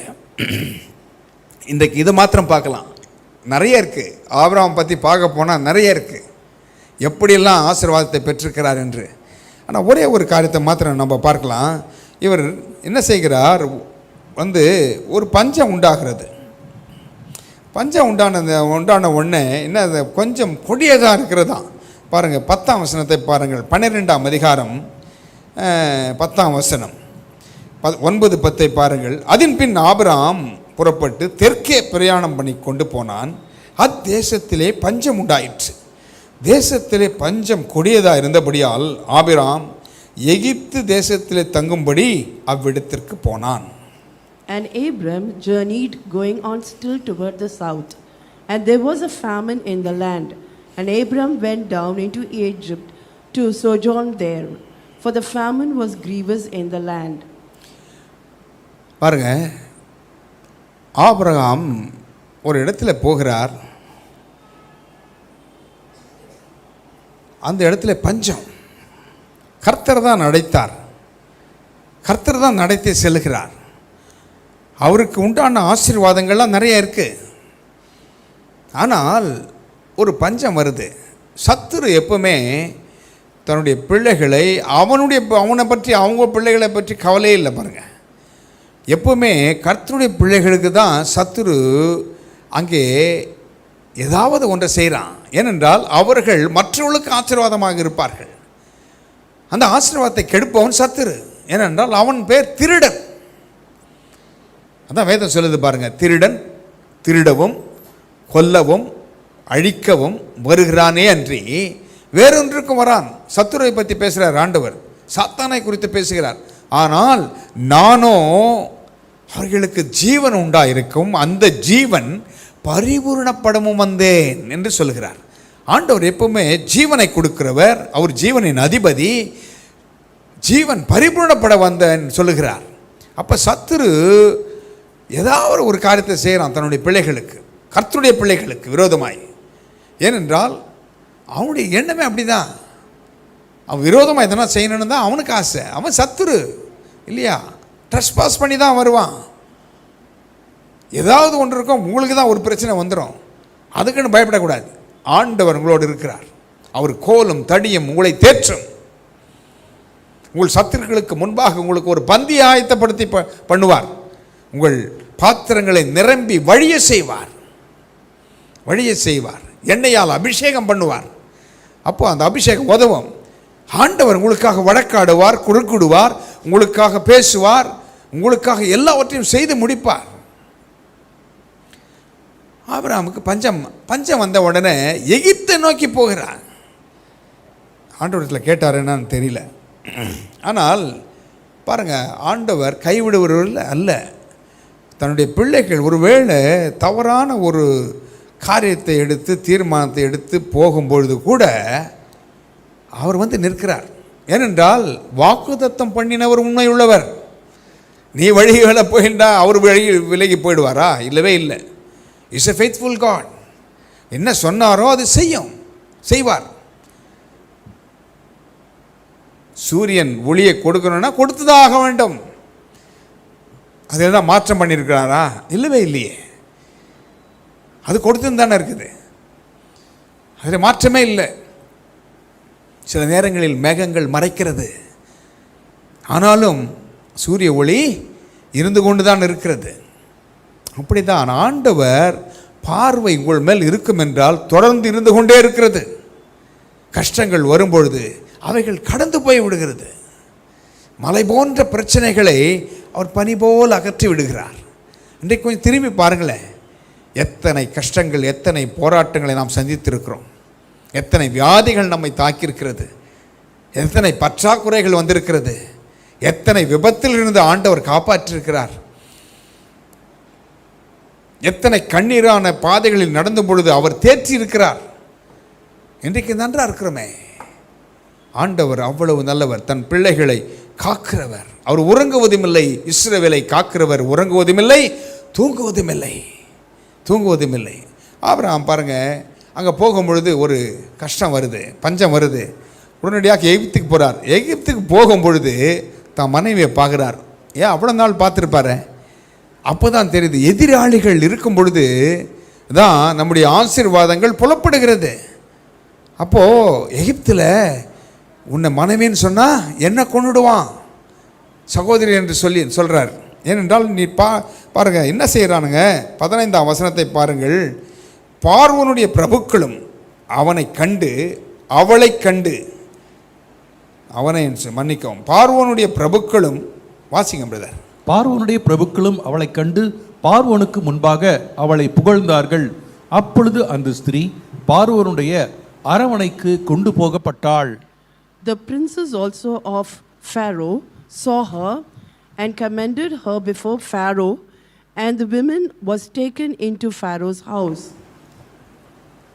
The princess also of Pharaoh, பார்த்தீங்களா, பிரபுக்கள் என்ன பண்ணுறான்?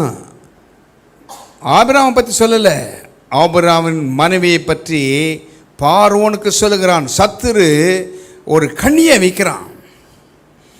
எப்படியாவது இந்த ஆசீர்வதிக்கப்பட்ட ஆபிரகாமை மனமடிவு ஆக்கி அங்கேயே கொன்று போட வேண்டும் என்று நினைக்கிறான். ஏனென்றால் ஒரு பரிசுத்த வித்து உண்டாக போகிறது. யார் அந்த பரிசுத்த வித்து? ஆபிரகாமிடத்தில் ஈசாக்கு வரணும். அதன் பின்பு அந்த சந்ததியிலே அப்படியே வந்தா தாவீது வரணும். தாவீதின் குமாரன் அங்கே வெளிப்பட வேண்டும். அப்போ ஒரு சந்ததி, அதை சத்துரு பார்க்குறான், எப்படியாச்சும் இவனை அழிக்கணும்னு நினைக்கிறான். பாருங்க, சொந்த மனைவியை கூட்டிக் கொண்டு பார்வோன் இடத்துல போய் அவள் கொண்டு போகப்பட்டாள். அவ்வளோதான், நீ தடுக்க முடியாது. ஏனென்றால் அவன் அரசன், அதிபதி, பிரபுக்கள் புகழறான். ஏன் எகிப்தில் இல்லாத பெண்களா? சத்துரு பாருங்க எப்படி கண்ணை வைக்கிறான். நல்ல குடும்பத்து மேலே, நல்லா இருக்கிறவங்க மேலே, நல்லா வாழ்ந்து கொண்டு இருக்கிறவங்க மேலே அவனுக்கு கண்ணு திரும்புது பாருங்க எப்படி.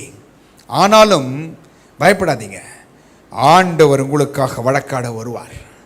அவர் வந்து நிற்பார். மனுஷன் போகாத, மனுஷன் பேசாத இடத்துல யார் பேசுவது? கர்த்தர் வந்து நிற்பார். கண்ணு மூடி கொண்டிருக்கிற தேவன் அல்ல அவர். His eyes are wide open. இல்லை, அவர் கண்கள் பார்த்து கொண்டு இருக்கிறது, அது திறந்திருக்கிறது. ஏற்கனவே சொன்னேன் இல்லையா, இஸ்ரவேலை காக்கிறவர் உறங்குவதும் இல்லை, தூங்குவதும் இல்லை. ஆபிரகாம் பார்த்து நேர்கிறார். ஓஹோ, பார்வோனுடைய அரண்மனைக்கு கொண்டு போகப்பட்டாலோ பாருங்க. பார்வோனுடைய அரண்மனைக்கு கொண்டு போகப்பட்ட பிறகு என்ன நடக்கிறது? 16ஆம் வசனத்தை பாருங்க. அவள் நிமித்தம், உடனடியாக பாருங்க என்ன நடக்குது. அவள் நிமித்தம் அவன் ஆபிரகாமுக்கு அவள் நிமித்தம் அவன் ஆபிரகாமுக்கு தயை பாராட்டினான். அவனுக்கு ஆடு மாடுகளும் கழுதைகளும் வேலைக்காரரும் வேலைக்காரிகளும் கோழிகை கழுதைகளும் ஒட்டகங்களும் கிடைத்தது. And he entreated Abram well for her sake, and he had sheep and oxen, and he asses, and men servants and maid servants, and she asses and camels. சத்துரு தீமை நினைக்கிறான், ஆனால் தேவன் அதை எப்படி மாற்றுகிறார் என்பது பாருங்க. தேவன் ஆசீர்வதிக்கிறவர், தேவன் பெருக்கத்தின் தேவன், தேவன் அளவில்லாமல் கொடுக்கிறவர், வழிந்து ஓடுகிற ஆசீர்வாதத்தை கொடுக்கிறவர் தேவன். ஆனால் சத்துரு குறுக்கிடுறான். நடுவில் குறுக்கிட்டு எப்படியாவது சாராள் இடத்துல பார்வனை கொண்டு வந்து சேர்க்கிறான். ஏனென்றால் எப்படியாவது பரிசுத்த வித்து ஒன்று உருவாக போகிறது, வாக்குத்தத்தின் பிள்ளை உருவாக போகிறது. அதில் ஆவிக்குரிய அர்த்தங்கிற பாருங்க. அப்போ சத்துரு, பார்வோன் சத்துரு, அந்த வித்து உள்ள வந்துச்சுன்னா எது தடைப்படுது பாருங்க. அங்கே அசுத்தம் வரும், அங்கே அந்த பரிசுத்த வித்து உருவாகாதபடி தடுக்க பார்க்கிறான். ஒரு பக்கம் ஆசீர்வாதம், ஆனால் வேறே எண்ணம் என்ன, உள்நோக்கம் என்ன? எப்படியாவது அந்த சந்ததி அறுபட்டு போக வேண்டும், அதுதான் அவனுடைய வேலையே. ஆனால் என்ன நடக்கிறது பாருங்க. இவள் நிமித்தம் இந்த பார்வோன் என்ன செய்கிறான்? தயை பாராட்டுகிறானா. ஆபிரகாமுக்கு தயை கிடைக்குது சாராள் நிமித்தமாக. சாராய் நிமித்தமாக தயை பாராட்டினானா. அவனுக்கு என்ன கொடுக்குறான்? ஆடு மாடுகளும் கழுதைகளும் வேலைக்காரரும் வேலைக்காரிகளும் கோழிகை கழுதைகளும் ஒட்டகங்களும் கிடைச்சதெல்லாம் பெஸ்ட்டை அள்ளி தட்டுறான், கொடுக்குறான். ஏனென்றால் அவனுடைய எண்ணம் என்ன? எப்படியாவது சாராயை தன் மனைவி ஆக்கி கொள்ள வேண்டும் என்ற ஒரு கெட்ட எண்ணம். ஆனால் இது நிமித்தமாக இங்கே ஆசீர்வாதம் வந்து சேருது. ஆனால் பாருங்க, அப்போ என்ன நடக்கிறது? அன்று இந்த ஆபிரகாம் சும்மா இருந்திருப்பாரா? அவருக்கு என்னெல்லாம் எண்ணம் ஓடி இருக்கும். தன் மனைவியை கொண்டு போய் ஒரு இடத்துல அடைச்சி வச்சிருக்கான். இவர் என்ன இங்கிருந்து பார்த்துனா இருப்பார்? ஏற்கனவே இவரிடத்துல ஆட்கள் உண்டு, தன்னோடு வேலையில் தன்னோடு கூட இருக்கிற ஆட்கள் உண்டு. ஏற்கனவே இவர் வந்து செல்வந்தன் தான், ஒன்றையும் விட்டுட்டு போகல, இவர் எல்லாத்தையும் எடுத்துகிட்டு தான் போகிறார். அப்பேற்பட்ட மனுஷனுக்கு எங்கிருந்து வருகிறது? அவரை காட்டிலும் அதிகாரத்தில் இருக்கிறவன் இவர்களை கொள்ளையாட பார்க்கிறான், சூறையாட பார்க்கிறான். தன் மனதிலே போராட்டம் இருந்திருக்கும். ஆனால் ஒன்று ஞாபகம் வந்திருக்கும், இந்த தேவன் நான் எங்கேயோ இருந்தவனை என்னை வா என்று அழைத்தாரே, அவர் நல்லவராச்சே, அவர் வல்லமையில் பயங்கரமானவராச்சே, அவர் அண்ட சராசரங்களை படைத்தவராச்சே, நான் எதையோ வணங்கி கொண்டிருந்தேனே, இந்த தேவன் என்னை அழைத்தாரே, அவர் எனக்காக நிற்க மாட்டாரா என்ற எண்ணம் வந்திருக்காதா? கண்டிப்பாக இருந்திருக்கும். தன்னுடைய பிள்ளையின் பெருமூச்சை கேட்கிறவரா அவர். நீங்கள் பெருமூச்சு விட்றீங்க இல்லையா, அப்பா என்ன நடக்க போதோ என்ன பெருமூச்சு விட்றீங்கள, அது தெரியுமா அவருக்கு? பாருங்கள், உங்கள் எல்லாவற்றையும் அறிந்திருக்கிறவர் நம்முடைய தேவன், அவ்வளவு வல்லமை படைத்தவர். அவர் என்ன பண்ணுகிறார், இப்படி நடந்த உடனே 17ஆம் வசனம் சொல்கிறது, ஆபிரகாமுடைய மனைவியாகிய சாராயின் நிமித்தம் கர்த்தர் பார்வோனையும் அவன் வீட்டாரையும் மகா வாதைகளால் வாதித்தார். And the Lord plagued Pharaoh and his house with great plagues because of Sarai, Abraham's wife. And the Lord plagued Pharaoh. மகா வாதைகள். அது அவனுக்கு மாத்திரம் இல்லை, யாரெல்லாம் வீட்டில் இருக்காங்களோ, and his house with great plagues. யார் ஒருவராக, யாருக்காக? அங்கே பாருங்க, ஆபிரகாமின் சாராய் நிமித்தமாக கொண்டு வந்து வச்சுக்கிறான் இல்லையா, அவங்க நிமித்தமாக மகாவாதைகளால். ஏன்னா ஆபிரகாமுடைய கரங்கள் கட்டப்பட்டது, அங்கே ஒன்றும் செய்ய முடியாது. அரண்மனைக்கு வெளியே நிறுத்தியிருப்பான் காவலாளி போயிருந்தா. யார்கிட்ட முறையிட்டு இருப்பார் நினைக்கிறீங்க? ஜபத்தை கேட்கிறவரே மாம்சமான யாவரும் இடத்தில் வருவார்கள் என்று சொல்லப்பட்டிருக்கிறது. அவரிடத்தில் தன் கரங்களை உயர்த்தியிருப்பான். அன்று இரவு தூங்கியிருப்பாரா ஆபிரகாம்? நிம்மதியாக இருந்திருப்பாரா? தாம் பிள்ளை கஷ்டப்படுறதை பார்த்து கடவுளே இறங்குறார். பார்த்தீங்களா, தேவனே இறங்குகிறார். மனிதர்கள் உள்ளே போகாத இடங்களில், சிபாரசிகள் முடியாத இடங்களில் உங்களுக்காக வழக்காடும்படி தேவனே இறங்கி வருகிறார்.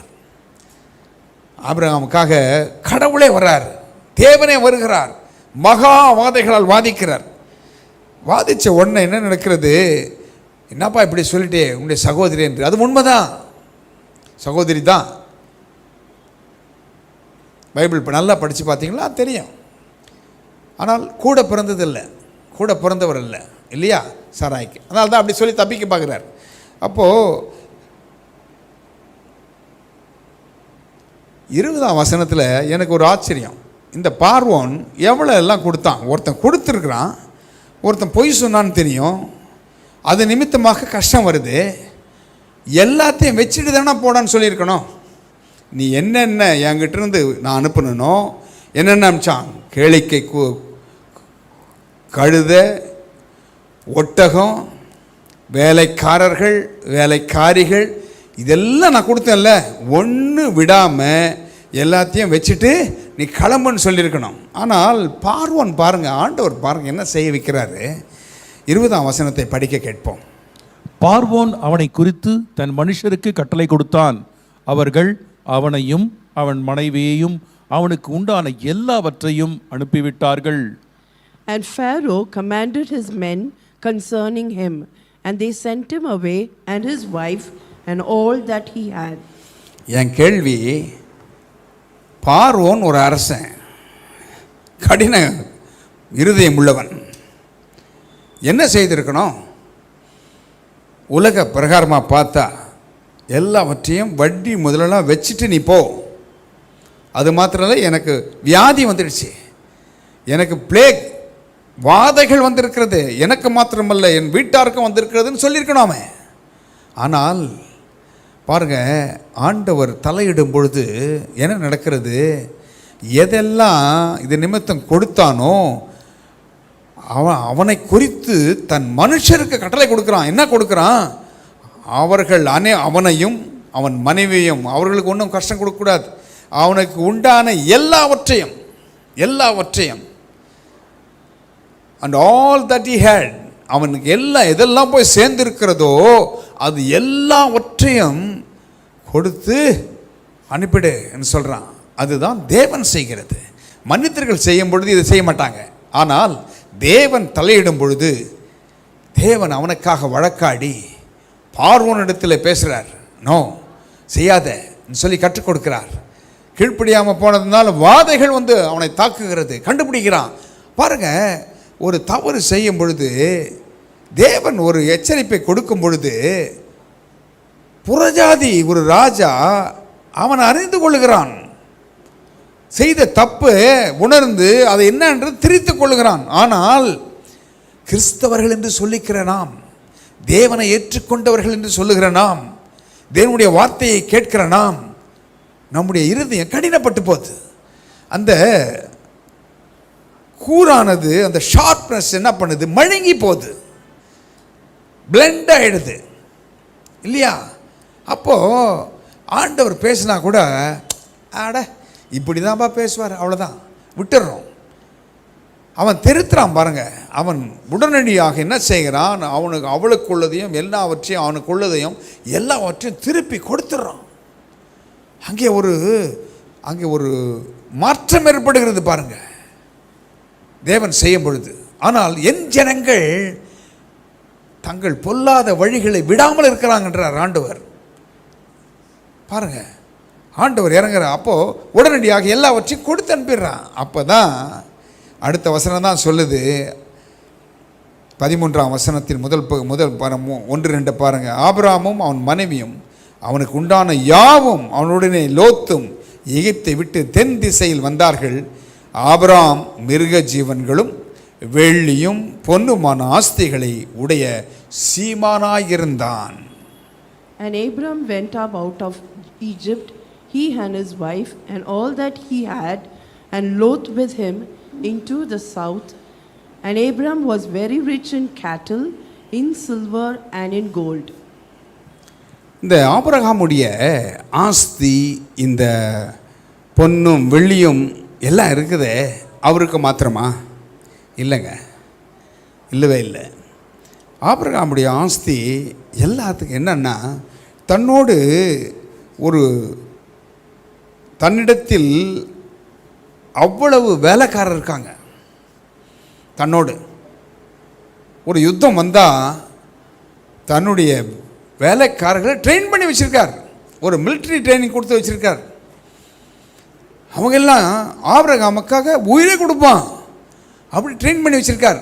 அவங்களுக்கு எப்படி சாப்பாடு பாருங்கள். தான் மாத்திரம் வாழலை, தன்னோடு இருக்கிறவங்களுக்கும் போஷிக்கிறான், பராமரிக்கிறான். அதெல்லாம் வந்து தேவனுடைய விருப்பம், தேவனுடைய குணங்கள். அவர்களையும் காப்பாற்றி வைக்கிறார்.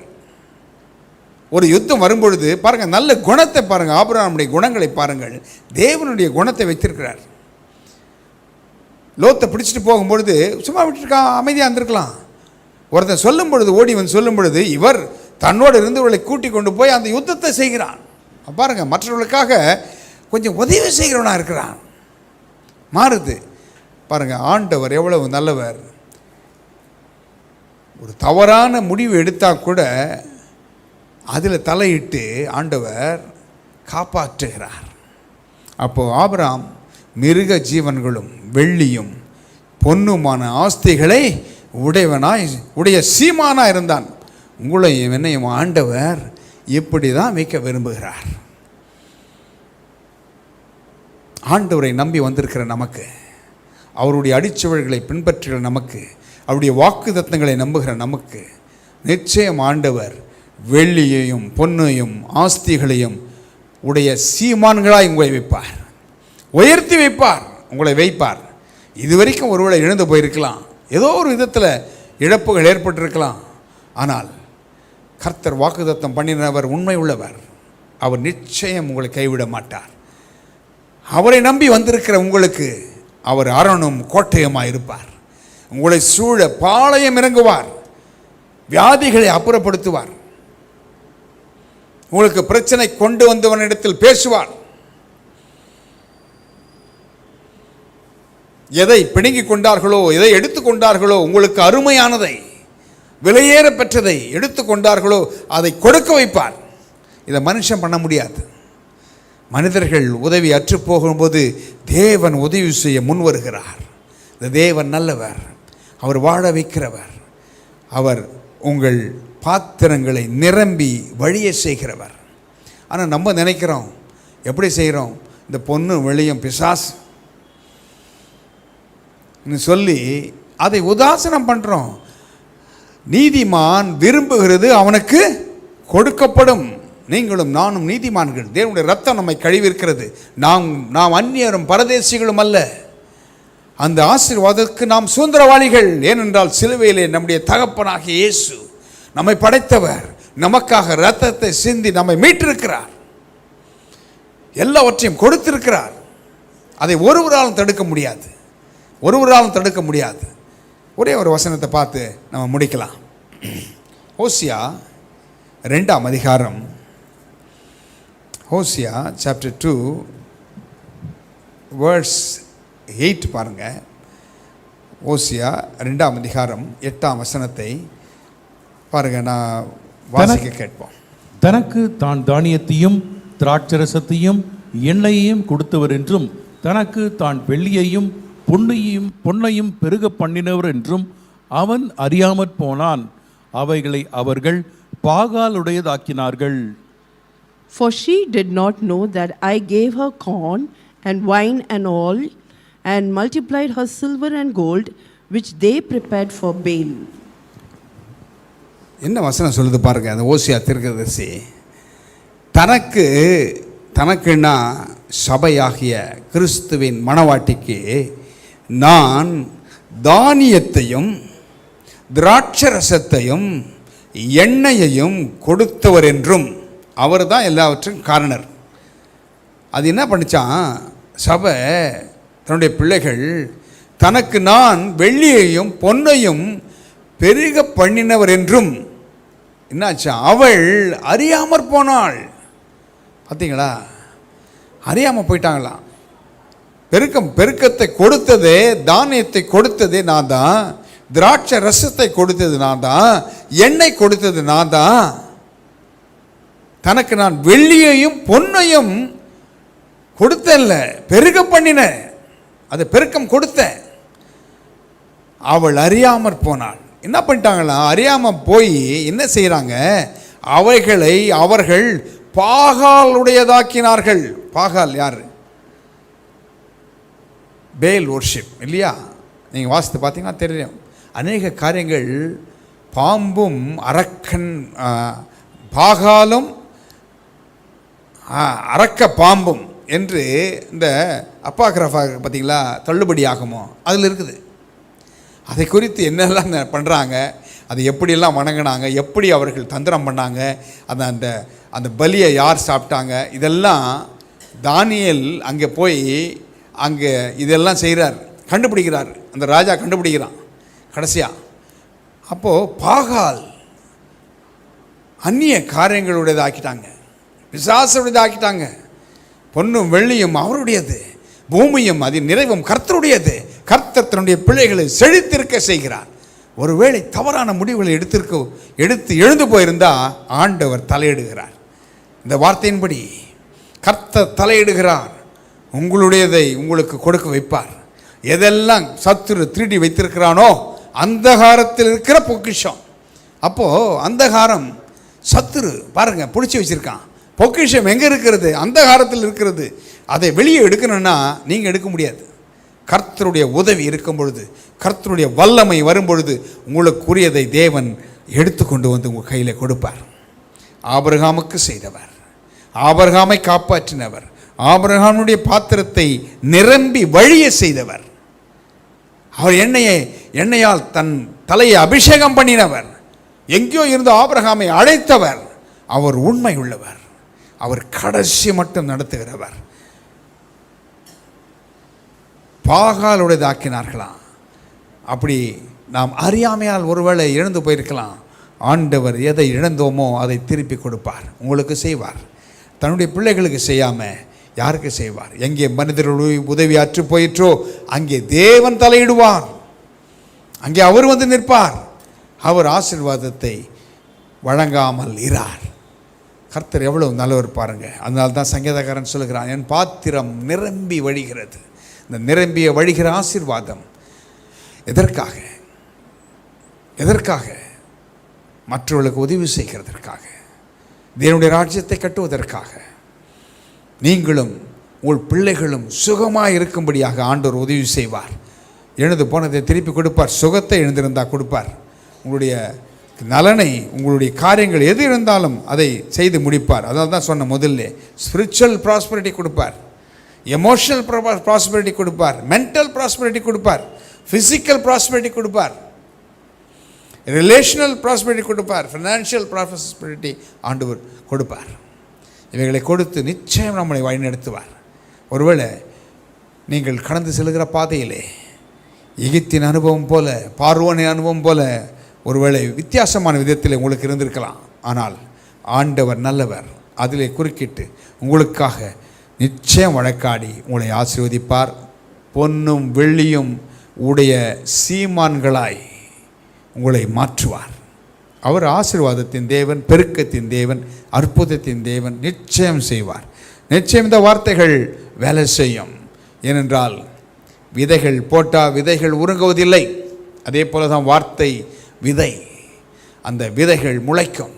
அது நூறத்தனையான பலனை கொடுக்கும். நூறத்தனையான பலனை கொடுக்கும். நிச்சயம் வாழ்ந்து சுகித்திருப்பீர்கள்.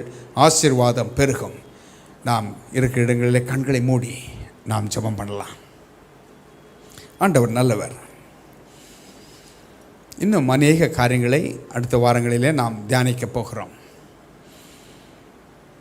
கர்த்தர் கொடுத்த இந்த வாய்ப்பு, அவருடைய சமூகத்தில் காத்திருப்பது, அவருடைய வார்த்தையை கேட்பது எவ்வளவு இனிமை.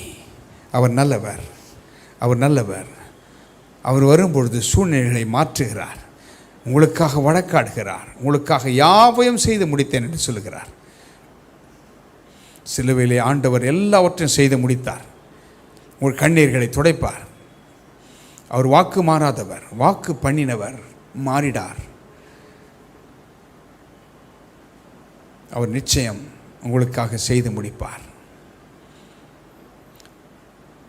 ஒரு 2 ஸ்டான்ஸா. வாக்கு பண்ணினவர் மாறிடார்.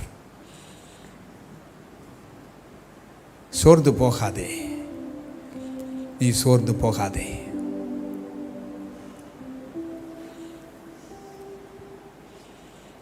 Hallelujah. Thank you, Jesus. Praise you, Lord.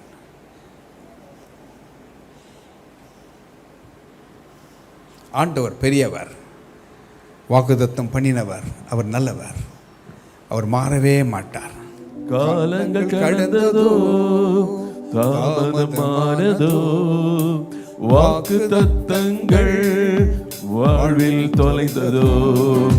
காலங்கள் கடந்ததோ, தாமதமானதோ, வாக்கு தத்தங்கள் வாழ்வில் தொலைந்ததோ. வாக்கு தந்தவர் சிறந்தவர், சிறந்ததை தருபவர், ஏமாற்றங்கள் இல்லையே. வாக்கு தந்தவர் சிறந்தவர், சிறந்ததை தருபவர், ஏமாற்றங்கள் இல்லையே. வாக்கு பண்ணினவர் மாறிடார், வாக்கு தத்தம் நிறைவேற்றுவார். வாக்கு பண்ணினவர் மாறிடார், வாக்கு தத்தம் நிறைவேற்றுவார். சோர்ந்து போகாதே, நீ சோர்ந்து போகாதே, சோர்ந்து போகாதே. உன்னை அழைத்தவர் உண்மையுள்ளவர். சோர்ந்து போகாதே, நீ சோர்ந்து போகாதே, சோர்ந்து போகாதே. உன்னை அழைத்தவர் உண்மையுள்ளவர், உன்னை அழைத்தவர் உண்மையுள்ளவர். அவர் மனிதன் அல்லவே. சோர்ந்து போகக்கூடாதான். ஏனென்றால் வாக்குத்தத்தம் பண்ணினவர் அவர் உண்மை உள்ளவர். எங்கள் அன்பின் பரலோக பிதாவே, ஆண்டவரே, வார்த்தையின் மூலமாக ஆண்டவரே ஆரம்பம் முதல் பாடல்கள் மூலமாக, இசையின் மூலமாக எங்களோடு பேசினீர். ஆண்டவரே, வார்த்தையின் மூலமாக எங்களோடு இடைப்பட்டீர். நீர் மனிதன் அல்ல, வாக்குத்தத்தம் பண்ணினீர். அழைத்தவர் உண்மை உள்ளவர் என்பதை பார்வோனிடத்தில் நிரூபித்தீர்.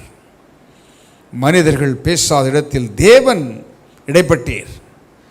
இதே போல் ஆண்டவரே, உடைய பிள்ளைகள் எந்த நிலையில் இருந்தாலும் சோர்ந்து போய் இருக்கிறவர்களுக்கு, சத்துவமில்லாதவர்களுக்கு சத்துவத்தை பெருக பண்ணுகிற ஆண்டவர். உடைய பிள்ளைகளுக்கு சத்துவத்தை பெருக பண்ணும். சோர்ந்து போன உள்ளங்கள் தேற்றப்படுவதாக. ஆண்டவரே, ஆபிரகாமுக்கு பொன்னும் வெள்ளியும் கொடுத்து செல்வ சீமானாக எப்படி வைத்தீரோ அப்படி இப்படி பிள்ளைகளுக்கு இழந்ததை கொடுத்து மறுபடியும் புதுப்பித்து கட்டுவீராக. கட்டி எழுப்புகிறவர், உடுத்துகிறவர். ஆசீர்வாதத்தின் விளிம்பில் நின்று கொண்டிருக்கிற பிள்ளைகள் சோர்ந்து போகக்கூடாது. ஆண்டவரே, அடைய முடியாத ஆசீர்வாதத்தை கொடுத்து நீர் ஆசீர்வதிக்க வேண்டும் என்று ஜெபிக்கிறோம். உலக பிரகாரமான ஆசீர்வாதம், ஆவிக்குரிய விதத்திலே ஆசீர்வாதங்கள், சரீரத்திலே சுகம், சமாதானம், சந்தோஷம், மகிழ்ச்சி, இவைகள் எல்லாம் நம்முடைய பிள்ளைகளுக்கும் அவர்களுடைய பிள்ளைகளுக்கும் சந்ததியினருக்கும் கிடைப்பதாக உமக்கே மகிமை செலுத்துகிறோம். இந்த வேத வகுப்புகளை ஆசீர்வதித்து கொடுத்ததுக்காக ஸ்தோத்திரம் ஆண்டவரே.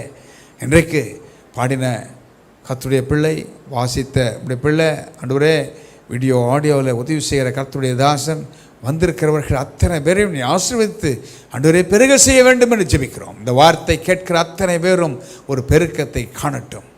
ஆசீர்வாதங்கள் மேனிஃபெஸ்ட் ஆகட்டும். இந்த வார்த்தைகள் விசுவாசிக்கிற அத்தனை பேருக்கும் அது பலிப்பதாக முக்கிய மகிமை செலுத்துகிறோம். அந்தகார சக்திகளை மேற்கொள்கிறோம். வாக்குத்தத்தங்களை உரிமைக்கொள்கிறோம்.